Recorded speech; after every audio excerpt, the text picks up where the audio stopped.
tout comme je tiens à saluer l'image que le Forum international de Dakar ne cesse de nous renvoyer au fil des éditions.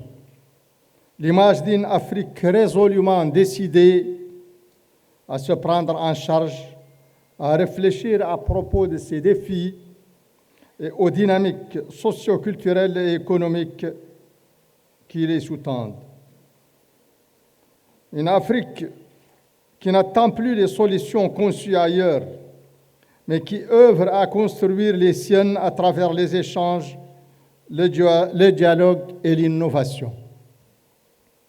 Ce forum, par l'envergure de son succès, illustre admirablement toute la clairvoyance et le leadership de mon ami et frère, son Excellence le Président Macky Sall. Excellences, Mesdames et Messieurs, le contraste le plus saisissant sur notre continent réside dans l'énorme décalage entre, d'une part, son extraordinaire potentiel en matière de ressources naturelles,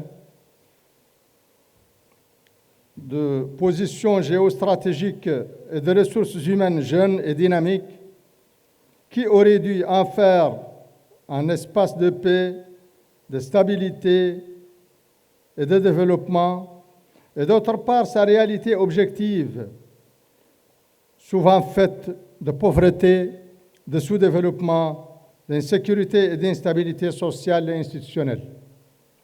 Surmonter ce contraste et transformer les ressources potentielles en outils de solutions concrètes et efficaces afin de triompher des défis et crises aiguës et multiformes que traverse notre continent constitue la clé de voûte du développement de l'Afrique. Parmi les plus dévastatrices de ces crises aiguës, il y a l'insécurité et les changements anticonstitutionnels.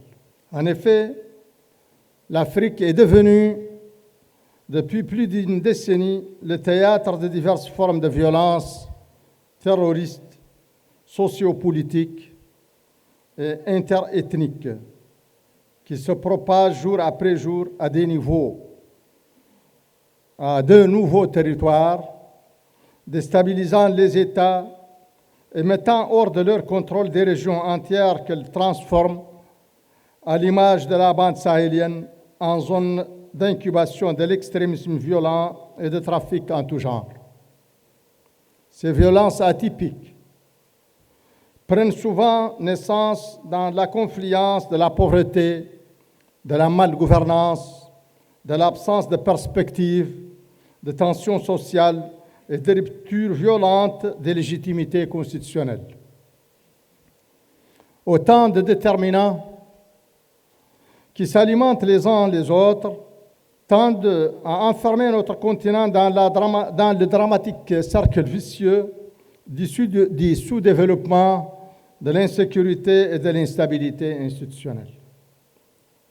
Par leur nature transfrontalière, leur étroite liaison à des acteurs non étatiques, ainsi que par la complexité de leurs facteurs socio-économiques, les violences terroristes mettent à mal nos stratégies sécuritaires classiques, souvent centrées sur la défense de l'intégrité territoriale face à l'éventuelle agression d'un État tiers, et qui aujourd'hui ne répondent que très partiellement aux multiformes défis sécuritaires asymétriques.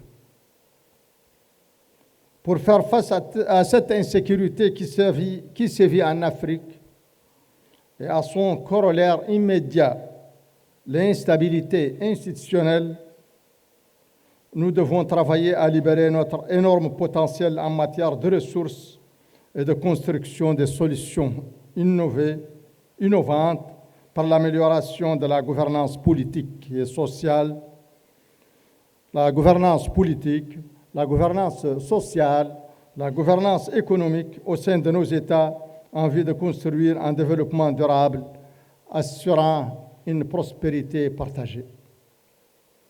En effet, il est désormais indubitablement établi que toute lutte contre l'insécurité prétendant à l'efficacité durable doit appréhender les questions sécuritaires dans leur solidarité quasi-organique avec les dimensions économiques, sociopolitiques qui structurent leur environnement global. Fort de ce principe, la Mauritanie a veillé à renforcer ses forces de défense et de sécurité et à les réadapter aux spécificités des violences atypiques contemporaines. Mais, dans le même temps, elle a polarisé son action sur la lutte contre la pauvreté et la précarité, le renforcement des institutions démocratiques, la promotion des libertés fondamentales et de l'état de droit dans un cadre général de réforme en profondeur de son système économique pour jeter les bases d'un développement durable. Mais elle a aussi parallèlement travaillé à améliorer sa gouvernance sociopolitique.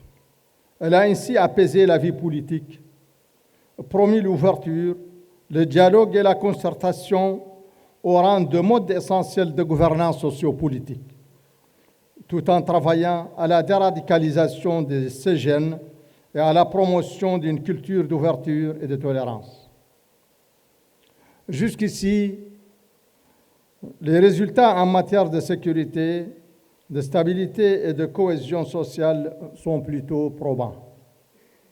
Mais, conscient qu'au égard au caractère transfrontalier du terrorisme et de l'extrémisme, nul ne peut se sentir durablement en sécurité que pour autant que ses voisins le sont. Nous avons mis en place, avec nos voisins les plus directement menacés, l'organisation du G5 Sahel, qui a mobilisé autour d'elle de nombreuses initiatives internationales de soutien et a aussi amélioré sensiblement notre capacité collective à prévenir et à réagir efficacement face aux attaques terroristes. Certes, le G5 aujourd'hui traverse une phase plutôt critique due au retrait de la République sœur du Mali et à la forte recrudescence de rupture de la légitimité constitutionnelle dans son espace. Je parle de l'espace du G5 de façon générale. Mais il s'en remettra, j'en suis sûr.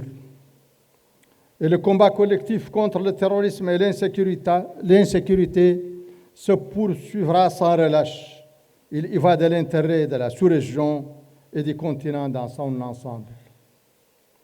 Ce combat contre l'insécurité est aussi celui de l'Union africaine,